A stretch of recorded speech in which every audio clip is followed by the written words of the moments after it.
দাঁড়ান, আপনার পকেটে যে টাকাটা আছে সেটা কি পৃথিবীর একদম অন্য প্রান্তে হওয়া একটা ড্রোন হামলার সঙ্গে সম্পর্ক থাকতে পারে? আপনি ভাবছেন কি বলছে ছেলেটা, যে আমার পকেটের 500 টাকা বা 10 টাকা বা 20 টাকার সঙ্গে বাইরে ড্রোন হামলার সঙ্গে এটা কি সম্পর্ক? দেখুন, সম্পর্ক কিন্তু আছে, আর সেটা খুব গভীর। মাত্র কয়েক ঘন্টার আগের খবর, দুবাইয়ের জেবেল আলী ইন্ডাস্ট্রিয়াল জোনে মাত্র 20 মিনিটের মধ্যে 7টা বড় বড় বিস্ফোরণ হয়ে গেছে। আপনি একবার টিভি বা নিউজ চেক করে দেখুন, আমার কথা বিশ্বাস না হলে দেখবেন দুবাইতে বড় বড় হামলা হয়েছে, গোটা এলাকা পুরো ধোঁয়া হয়ে গেছে। এখন সব থেকে অবাক করা ব্যাপারটা কি জানেন? ইরান বলছে তারা এর সঙ্গে কোনোভাবেই জড়িত নয়, অথচ যে ড্রোনটা এই হামলা চালালো এবং সেটা এসছে প্রায় 1800 কিলোমিটার দূর থেকে, মানে ভাবতে পারছেন পুরো এখান থেকে হবে হয়তো প্রায় দিল্লির কাছাকাছি। এবারে ভাবুন, একটা জায়গা থেকে আর একটা জায়গায় ড্রোন এলো রিমোট কন্ট্রোলের মাধ্যমে, সাধারণত তেহরানদের হাতে থাকাই বলেই এটা সবাই মনে করছে। কিন্তু সবথেকে বড় টুইস্ট কি জানেন? এটা এখনও আমি বলিনি। সেটা হলো এই অশান্তের মধ্যেও সৌদি আরবের তেল কোম্পানি আরামকো 23% বেশি লাভ করে ফেলেছে। তাহলে প্রশ্ন হলো, ইরান কি সত্যিই তেলের বাজারে অস্থির করতে চেয়েছিলেন, নাকি এর পেছনে অন্য কোনো দাবার গুটির চাল লুকিয়ে আছে, যেটা পর্দার আড়ালে আমার আপনার সামনে আসছে না? তাই আজকের ভিডিওতে দর্শক আমি আপনাদের পুরো জিওপলিটিক্যাল রহস্যটা জট খুলব, কয়েকটা আলাদা আলাদা ভাগে আপনাদের দেখাবো, প্রতিটা ভাগ আলাদা করে বোঝা যাবে, আর সবগুলো একসাথে মিলিয়ে দেখলে গোটা ছবিটা আপনার সামনে কিন্তু পরিষ্কার হয়ে যাবে। তাই ভিডিওটা শেষ পর্যন্ত ধৈর্য ধরে দেখুন, কারণ শেষের দিকে আমরা বলবো এর সঙ্গে আমাদের ভারত এবং আমাদের এই পশ্চিম বাংলার সরাসরি কী সম্পর্ক। চলুন শুরু করা যাক। নমস্কার, আইএনটি বাংলাতে আমি সত্যদাস, আশা করি আপনি এবং আপনার পরিবার সকল খুব ভালো আছেন। দর্শক, প্রথম ভাগে আমরা শুধু ঘটনাটা বুঝব, কি হয়েছিল, কেন এটা এতটা গুরুত্বপূর্ণ। আর এই দুবাইয়ের জেবেল আলী বন্দর শুধু একটা সাধারণ বন্দর নয়, এটাকে বলা যায় গোটা মধ্যপ্রাচ্যের অর্থনীতির একটা হৃৎপিণ্ড। এখান দিয়েই যায় বিশাল বড় বড় পণ্য পরিবহন, সমস্ত তেল এবং সমস্ত বিনিয়োগের টাকা। তাই যখন বন্দরের 20 মিনিটের মধ্যে 7টা একটা বিস্ফোরণ ঘটে, তখন শুধু সেটা একটা গুদাম পুরার ঘটনা নয়, এটা গোটা বিশ্বের একটা বিনিয়োগকারীদের মনে একটা ভয় ঢুকিয়ে দেওয়া। এবারে আসি কেন করলো সেই প্রশ্নে। দেখুন, ইয়েমেনের একটা হুদি বিরোধীরা প্রকাশ্যে দাবি করেছে যে তারা এই ড্রোন মামলা এবং মিসাইল হামলা চালিয়েছে, কিন্তু ইরান সরকারিভাবে বলেছে তাদের এর মধ্যে কোনো সম্পর্ক নেই। এই প্যাটার্নটা একটু খেয়াল করুন। অনেকটা যেন সেই পাড়ার মধ্যে কিছু বড় বড় দাদা থাকে না, যে নিজেরাই সরাসরি মারামারিতে নামে না, কিন্তু ছোটোদের ছেলেদের বলে যা একটু তাকে লাগিয়ে আয় বা যা একটু এ করে, মানে অশান্তি একটা ঘটনার একটা মানসিকতা জমে যায়। নিজের হাত পরিষ্কার রাখা, অথচ কাজটা হয়ে গেলে তারা কোনো কিছুই কোনো দোষ পড়ে না। এইটাই হয়েছে এখন। কেন কেন এই কৌশল? কারণ ইরান একটা জিনিস দেখাতে চায়, তাদের নাগাল কত দূর পর্যন্ত পৌঁছায়। বার্তাটা অনেকটা এরকম, আমরা চাইলেই যে কোনো সময় এই অঞ্চলের সব থেকে চকচকে শহরে বুকেও অস্থিরতা তৈরি করতে পারি। আমরা চাইলেই সবাইকে দাপিয়ে রাখতে পারি, সেটা দুবাই হোক কিংবা আমেরিকা। কিন্তু এটা কি শুধু শক্তি ক্ষমতা দেখানোর খেলা, নাকি অন্য কোনো কিছু ব্যাপার আছে? দেখুন দর্শক, এর পেছনে লুকিয়ে আছে অনেক বড় একটা অর্থনৈতিক হিসাব, যেটা আমরা পরে পরে একটু একটু আপনি বুঝতে পারবেন ভিডিওটার ভিতরে ঢুকলে। এই প্রথম ভাগের সারমর্মটা একটু মনে রাখুন। একটা বন্দরের বিস্ফোরণ মানে শুধু আগুনের ধোঁয়া নয়, একটা বার্তা, একটা হুমকি, আর একই সঙ্গে কৌশলগত চাল। দর্শক, এবার আসি সব থেকে ইন্টারেস্টিং অংশে। ইরান এই হামলা করে কি চেয়েছেন? আরব অঞ্চলের সাপ্লাই চেন ভেঙে দিতে চাইছেন, নাকি অর্থনীতিতে একটা অস্থিরতা আনতে? কিন্তু ফলাফল কি হলো? ঠিক তার উল্টো। এখানেই একটা সহজ নিয়ম কাজ করে। যে কোনো অঞ্চলে যুদ্ধের আশঙ্কা তৈরি হলেই তেলের দাম বেড়ে যায়, বিনিয়োগকারীরা ভয় পেয়ে যায়, সাপ্লাই কমে এবং এটার ফলেই দাম আকাশ চড়া হয়। আর এই সুযোগটাই কাজে লাগিয়ে দিয়েছে সৌদি আরবের আরামকো কোম্পানি। 1 বছরের মধ্যেই তাদের লাভ $25 বিলিয়ন থেকে বাড়িয়ে $33 বিলিয়ন নিয়ে গেছে। একবার ভাবুন, ইরান চাইলো আরবের ক্ষতি করতে, কিন্তু ইরানের এই হামলার কারণে আরবের পকেট আরও ভারী হয়ে গেল। একেই বলে ইনডাইরেক্ট বেনিফিট, মানে পরোক্ষভাবে লাভ। ইরান হয়তো এনার্জি মার্কেটে অস্থিরতা তৈরি করতে চেয়েছিলেন, কিন্তু গঙ্গা এখানে উল্টো দিকে বয়ে গেছে। সৌদি আরব আগের চেয়ে কম তেল বিক্রি করেও বেশি টাকা কামাচ্ছে, কারণ প্রতি ব্যারেলের দাম $100 ছাড়িয়ে গেছে। তাহলে প্রশ্ন উঠছে, সৌদি আরব কি তবে মনে মনে এই অস্থিরতার খুশি? এই প্রশ্নটার সহজ উত্তর নেই, কারণ স্বল্প মেয়াদে লাভ হলেও দীর্ঘমেয়াদ অঞ্চলে অস্থিরতাটা কারোর জন্যই ভালো নয়। বিনিয়োগ কমে যায়, পর্যটন কমে যায়, নিরাপত্তা বেড়ে যায়। আর তাই এই লাভ আসলে সরাসরি একটা সামরিক সুবিধা, যার পেছনে লুকিয়ে আছে দীর্ঘমেয়াদী একটা ঝুঁকি। এখানেই জিওপলিটিক্সের একটা আসল জটিল জট হয়ে ওঠে। যেটা ওপর থেকে লাভ মনে হচ্ছে, ভেতরে সেটা হয়তো একটা বিপদের সংকেত। দ্বিতীয় ভাগের মূল কথা এটাই, আন্তর্জাতিক অর্থনৈতিক কোনো ঘটনার সরাসরি ফল যা মনে করা হয়, আসল ফল থেকে তার উল্টোটাই হয়। তাই কে জিতলো আর কে হারলো সেটা বোঝার আগে গোটা ছবিটা কিন্তু আমাদের দেখা দরকার। দেখুন, ব্যক্তিগতভাবে আমি যদি আপনাদের একটাই কথা বলি, আপনি কোনো একটা জিনিস দেখলেন বাইরে ঘাটে ঝগড়া হচ্ছে, আপনি সিদ্ধান্ত নিলেন লোকটা এই মানুষটাকে ঝগড়া করছে বা জোর জার করে কথা বলছে, এই মানুষটা হয়তো দোষ হবে। কিন্তু যদি আপনি পেছনটা না দেখেন যে কী কারণে ব্যাপারটা হলো বা কী জন্য হলো, তাহলে কিন্তু আপনি ভুল ভাববেন। তাই জন্য একটাই কথাই আছে, দু হাত ছাড়া তালি বাজে না। তো ওইটাই হচ্ছে আমাদের দেখার দরকার, সেটাই দেখাবো আমি আপনাদের এরপরের পার্টে। দর্শক, এবার একটু মানচিত্রের দিকে তাকানো যাক। পৃথিবীর প্রায় 1/5 তেল যাতায়াত করে এই স্টেট অফ হরমুজ দিয়ে। আগের ভিডিওতে আমি আপনাদের বলেছিলাম এই স্টেট অফ হরমুজ জলপথটা কীভাবে গুরুত্বপূর্ণ আমাদের কাছে। এর পাশেই বসে আছে কে? ইরান। অনেকটাই যেন একটা বাঘ উত পেতে বসে আছে রাস্তার ধারে। ইরান চাইলেই এই রাস্তা বন্ধ করে দিতে পারে, যেটা কয়েকদিন আগে করছিল, আপনারা নিশ্চয়ই দেখেছেন খবরের কাগজে বা টিভিতে। আর সেটাই তাদের সবথেকে বড় শক্তি। জিওপলিটিক্সের এটাই একটা কথা প্রচলিত আছে সবার মুখে মুখে। ভূগোলই কিন্তু ভবিষ্যৎ ঠিক করে দেয়। ইরাক, কুয়েত, কাতারের মতো দেশগুলো অনেকটাই ইরানের এই সদিচ্ছার উপর নির্ভরশীল, কারণ ইরান হরমুজ বন্ধ করে দিলে তাদের তেল বেরানোর কোনো রাস্তা কোনো রাস্তায় প্রায় বন্ধ। সেটা সবাই, আমাদের ভারত বলুন, আমেরিকা বলুন, সব দেশ কিন্তু আটকে পড়ে যাবে। তাই জন্য এই হরমুজটা কত বড় গুরুত্বপূর্ণ সেটা আপনার কল্পনার বাইরে। কিন্তু সৌদি আরব আর সংযুক্ত আরব আমিরাত এই ঝুঁকিটা আগে ঝুঁকছিল, তাই তারা এটা ইস্ট ইন্ডিয়ার পাইপলাইন তৈরি করছিল, যার মাধ্যমে তেল সরাসরি লোহিত সাগর হয়ে বেরিয়ে যেতে পারে, হরমুজ পলানিকে এড়িয়ে যাওয়ার চেষ্টা। কিন্তু এটা ছিল তাদের একটা স্মার্ট কৌশল, এই বিকল্প রাস্তা তৈরি রাখার জন্য, যাতে ইরানের উপর নির্ভরতা কমে। কিন্তু ইরান বসে থাকেননি, তারা বুঝেছে তোমরা হরমুজ এড়িয়ে যেতে চাইছো, ঠিক আছে, আমরা লোহিত সাগরে অস্থিরতা তৈরি করব। তাই হুদিদের মাধ্যমে লোহিতের ওপর একাধিক জাহাজ হামলা চালানো হয়েছে, যার মধ্যে ভারতের জাহাজও ছিল। একবার ভেবে দেখুন, ভারতের জাহাজের হামলা হচ্ছে, এবং এই হওয়ার ফলে ভারতের জাহাজের হামলা হচ্ছে ইমেরেনের কাছে, আর তার সুতোটা টানা হচ্ছে কোথায়? তেহরান থেকে। কেন?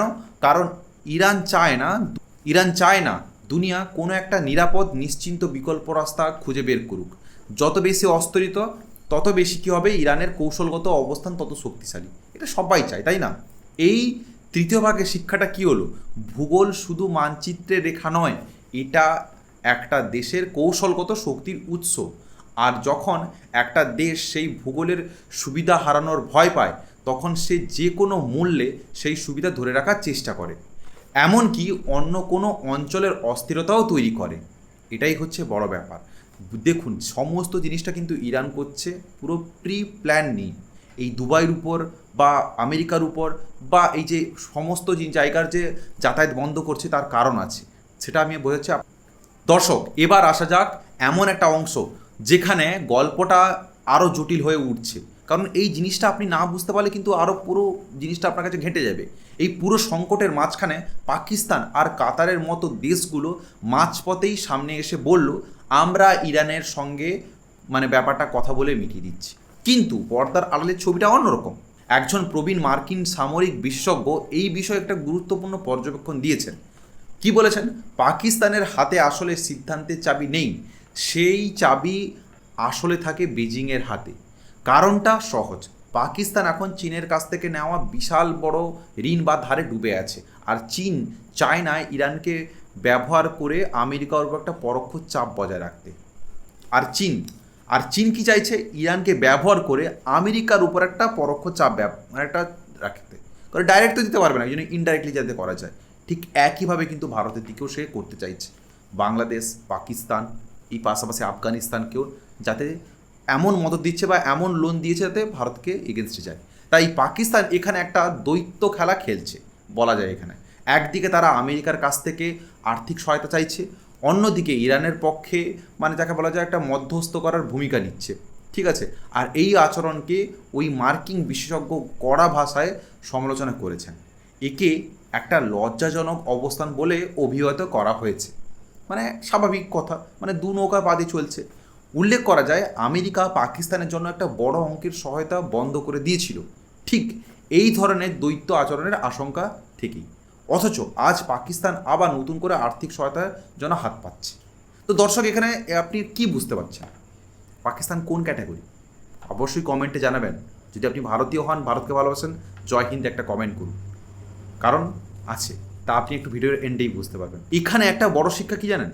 আন্তর্জাতিক রাজনীতিতে চিরস্থায়ী বন্ধুত্ব বলে কিছু হয় না, থাকে শুধু স্বার্থ। আর একটা দেশ যখন নিজের অর্থনৈতিককে টিকে রাখার লড়াইয়ে নামে, তখন সে প্রয়োজনে গোটা অঞ্চলের স্থিতিকেও ঝুঁকি ফেলতে এক ফোঁটা দ্বিধাবোধ করবে না। পাকিস্তানের এই অবস্থান আমাদের দেখিয়ে দেয় কিভাবে আর্থিক নির্ভরতা একটা দেশের বৈদেশিক নীতিকেও প্রভাব ফেলতে মানে খুব বড় করে পারে। তাই এই চতুর্থ ভাগের সার কথা কী? যখনই কোনো দেশ মধ্যস্থকারীর ভূমিকা নিতে সামনে আসে, তখন প্রশ্ন করা দরকার তার নিজের কোনো স্বার্থ লুকিয়ে আছে কি, বা তার নিজের কোনো কিছু ব্যাপার আছে। কারণ নিরপেক্ষার আড়ালেই প্রায় অংশ লুকিয়ে থাকে হিসাব নিকাশ। কারণ আমি আপনাকে বললাম, জিও পলিটিক্সে কেউ কাউর বন্ধু নয়। দেখুন দর্শক, এই ভাগে, এই যে লাস্ট ভাগে আমরা কি বলবো, এই গোটা যে ঘটনাটার একটা বড় চরিত্র নিই, তাহলে কে? Donald Trump. শুরুর দিকে তার বক্তব্য ছিল খুবই আক্রমণাত্মক, ইরানের বিরুদ্ধে কঠোর পদক্ষেপ নেওয়ার হুঁশিয়ারি। কিন্তু হঠাৎ করে তার সুর যেন আস্তে আস্তে আস্তে আস্তে বদলাচ্ছে। তিনি আলোচনার টেবিলে বসার আগ্রহ দেখাতে শুরু করলেন। কেন পরিবর্তন? হঠাৎ করে ডোনাল্ড ট্রাম্প বসছেন, ভাবনার বিষয়। এর পেছনে আসল কারণ হলো রাজনৈতিক টিকে থাকা। সামনেই নির্বাচন, আমি কালকের ভিডিওতে বলেছি। ট্রাম্প ভালো করেই জানেন, মধ্যপ্রাচ্যে যদি বড় কোনো সংঘাত শুরু হয়, তাহলে তেলের দাম আকাশ ছুঁয়ে যাবে। আর সেই বাড়তি দামের বোঝা পড়বে কি সাধারণ আমেরিকান ভোটারদের কাঁধে। আর ভোটারের কাঁধে যখন পড়ে যাবে, ভোটার যখন পুরো চিৎকার করবে, নিজের পকেটে টান অনুভব করবে, তখন সেই ক্ষোভ কোথায় পড়বে? ক্ষমতার থাকায় নেতার উপর। ইরানের কৌশলী নেতৃত্ব ঠিক এই দুর্বল জায়গাটাকে চিহ্নিত করছে। তারা বুঝে গেছে ট্রাম্প এখন একটা কূটনৈতিক সাফল্যের জন্য মরিয়া। তাই ইরান ইচ্ছাকৃতভাবে দূরত্ব বজায় রাখছে, সরাসরি আলোচনায় বসতে চাইছেন না বলতে পারেন।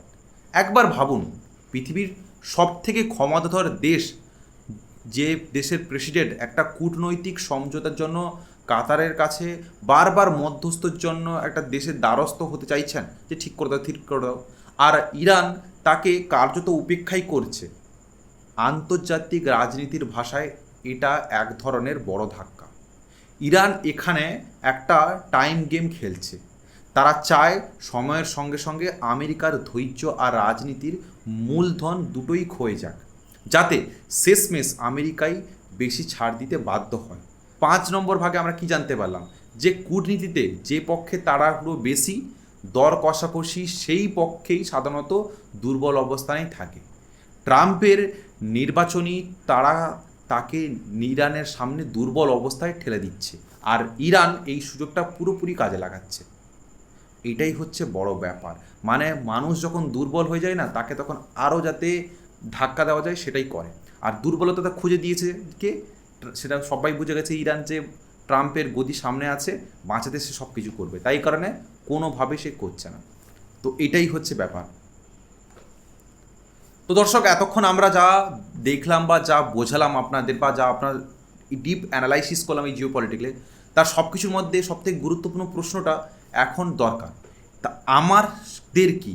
গুরুত্বপূর্ণ প্রশ্নটা আপনার মাথায় এসছে যে প্রথমে আপনি বলেছিলেন আমাদের পকেটে কেন টান পড়বে, দুবাই জ্বলছে, তাতে আমাদের কি এসে যায়? উত্তরটা হলো অনেক কিছুই আসে যায়। আপনি একজন সাধারণ মানুষ হলে, আপনি এই কলকাতায় বসে আছেন, বা আপনি এই পশ্চিমবঙ্গে যদি থাকেন বা বাংলায় থাকেন, তো আপনার কাছে এসে যায়। যদি আপনি বাংলাদেশ থেকে দেখছেন, অবশ্যই ভিডিওতে কমেন্ট করবেন। ঠিক আছে, দেখুন কারণ ভারতের প্রায় 90 লক্ষ মানুষ উপসাগরীয় অঞ্চলের বিভিন্ন দেশে কাজ করেন। বাংলাদেশের অনেক মানুষ কাজ করেন, আমাদের পশ্চিমবঙ্গের অনেক মানুষ কাজ করেন। কারণ এই দুবাই, সৌদি আরবের যদি এই অস্থিরতা বাড়ে, তাহলে এই বিশাল সংখ্যক মানুষের কর্মসংস্থানে কিন্তু ঝুঁকি পড়তে পারে। আর তাদের পাঠানো এই যে একটা রেমিটিয়াল ভারতের অর্থনীতির একটা গুরুত্বপূর্ণ অংশ। যে মানুষটা দুবাইতে থাকে সে তো ভারতে টাকা পাঠাচ্ছে, সেটা তো সাহায্য হচ্ছে আমাদের, যাই হোক হলো ওর পরিবার বাঁচছে, ওই পরিবার থেকে স্পেন্ড করছে, আমাদের ভারতীয় ইকোনমিতে এফেক্ট পড়ছে। যদি সেটা কমে যায়, তার প্রভাব কিন্তু গোটা দেশের অর্থনীতি থেকেই পড়বে। কারণ বিন্দু বিন্দু থেকেই কিন্তু সিন্ধু হয়, আপনি জানেন। আর সব থেকে বড় কথা কি জানেন, তারপর আসে তেলের দাম বা তেলের প্রসঙ্গ। ভারত তার জ্বালানির চাহিদাটার একটা বড় অংশ আমদানি করে বাইরে থেকে। আর আন্তর্জাতিক বাজারে তেলের দাম সামান্য বাড়লেই তার প্রভাব সরাসরি এসে পড়ে আমাদের বাড়ির বাজেটে। পেট্রোলের দাম, ডিজেলের দাম বাড়ছে, ট্রান্সপোর্টের খরচ বাড়ছে, আর সেই বাড়তি খরচ শেষমেশ গিয়ে সবজি এবং মোবাইলের রিচার্জ অবধি গিয়ে আটকাবে। কারণ লোহিত সাগরের ভারতীয় জাহাজের হামলার ঘটনা আমাদের জন্য একটা স্পষ্ট সতর্কতা দিয়েছিল কয়েকদিন আগে। ভারতীয় নৌবাহিনী এখন অনেক শক্তিশালী হয়েছে, আমরা জানি, আর তারাই নিজেদের জাহাজকে সর্বোচ্চ সুরক্ষা দেওয়ার চেষ্টাও করছে। কিন্তু দর্শক, প্রশ্ন আসে, এই সুরক্ষা কতদিন পর্যাপ্ত থাকবে? যদি ইরান এবং তার মিত্রগুলো মিলে হরমুজ প্রণালী আর লোহিত সাগর দুটো পথ একসঙ্গে অস্থির করে তোলে, তাহলে ভারতের জ্বালানি নিরাপত্তা একটা বড় চ্যালেঞ্জের মুখে পড়বে। কয়েকদিন আগে নরেন্দ্র মোদী আপনাদের বলেছিল, মনে আছে, যে প্রাইভেট কার ইউজ করা বন্ধ করুন, পাবলিক ট্রান্সপোর্ট ইউজ করুন। কারণ কি? এটাই। এখান থেকে একটা বড় নীতিগত প্রশ্ন উঠে আসে, ভারতকে কি একক কোনো অঞ্চল বা রুটের ওপর নির্ভরতা কমিয়ে বিকল্প জ্বালানি উৎস ব্যবহার করা দরকার? আপনার কি মতবাদ, আপনি অবশ্যই কমেন্ট করে জানাবেন। পাকিস্তান যেভাবে চীনের উপর প্রভাব ফেলছে এবং ইরানের পক্ষ থেকে কাজ করছে, তাদের ভারতের সীমান্তের পশ্চিম দিক থেকে গোটা পরোক্ষ চাপ তৈরি হচ্ছে। তাই এই গোটা পরিস্থিতিকে শুধু মধ্যপ্রাচ্যের সমস্যা বলে উড়িয়ে দেওয়া কিন্তু এটা আসল জিনিস নয়। একটাই কথা বলবো দর্শক, যে জিনিসগুলো আপনারা জানলেন না সেগুলো কিন্তু খুব ইনডিপ, কারণ এইগুলো জানা আপনার দরকার। যদি আপনি ভিডিওটা শেষ অবধি দেখছেন, ধন্যবাদ। আপনি এতদূর দেখছেন, ভিডিওকে একটা লাইক করুন, একটা কমেন্ট করুন, পারলে শেয়ার করুন। কারণ আজকের এই আলোচনা থেকে আমরা একটা জিনিস স্পষ্টভাবে জানতে পারলাম, বিস্ফোরণ হয়তো ঘটছে দুবাইতে, কিন্তু তার আঁচ গিয়ে লাগছে ওয়াশিংটনে, আর তার প্রভাব পড়ছে দিল্লিতে, আমাদের বাড়িতেও এবং আমাদের এই সমাজেও।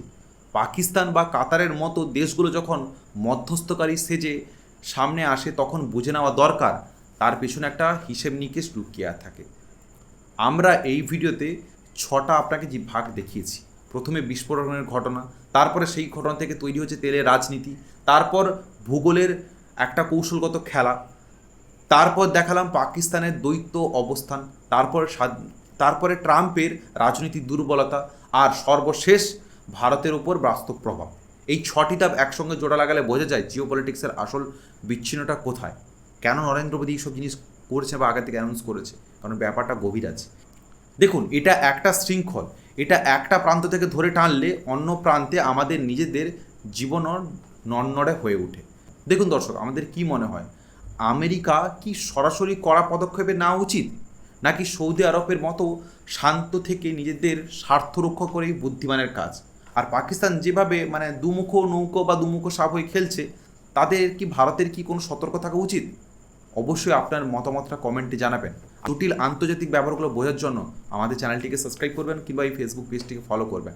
সামনের দিনে আমরা এই ধরনের ভিডিওস আনবো, আর আপনিও কমেন্ট করে জানাবেন আপনি কোন টপিক দেখতে চাইছেন। ভালো থাকবেন, সুস্থ থাকবেন, নমস্কার, দেখা হচ্ছে আবার কালকে।